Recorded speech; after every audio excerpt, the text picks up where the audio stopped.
You're late. Don't just live life, maxify it. It depends on the conditions. It depends against the kind of attacks that we bat against.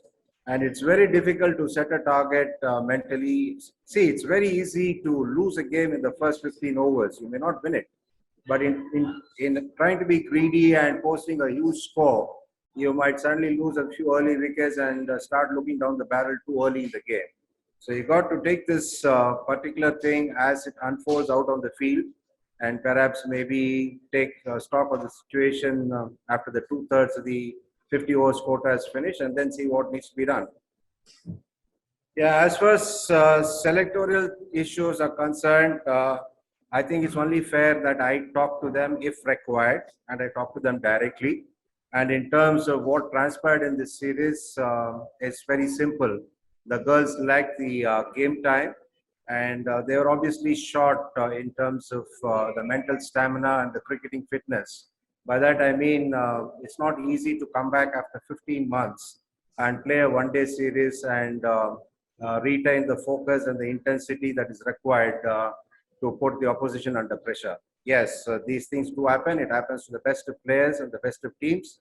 And I'm sure that the girls would have realized what was not really happening, and they'll work on it. I've seen them do it in the past, and I have no doubts at all they'll do it in the future as well. See, as far as the positives are concerned, the batting unit is getting into its groove. It's got into its groove, despite the fact that not all of them got big scores. We managed scores in excess of 250 or around 250. That's one. I think what probably did not go in our favor was the fact that the bowlers could not be consistent, as I said earlier, but there is no blaming them at all because it was expected. And the other fact is that you cannot really think of something that is done well by the other sides and try and imitate them. We need to try and get into the groove and then see how the entire unit is in terms of form, and then see what we need to do, and then we have to assess and see at what times do we need to try and step on the pedal. Yeah, that by itself is an indication that the bowlers will get into the groove as they play more, as they get more game time.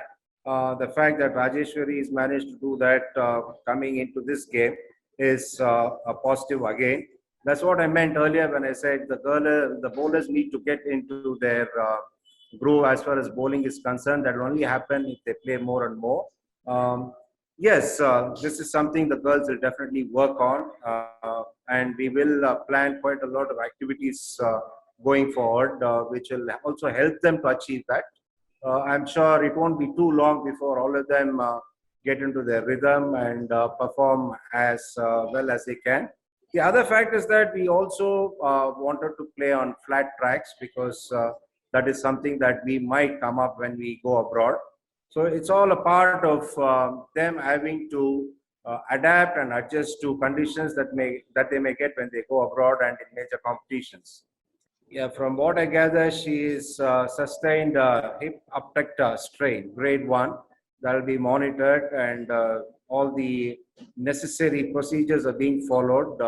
Her progress will be closely monitored. I don't think it's a serious injury. We might see her take the field in the T20 series as things stand now.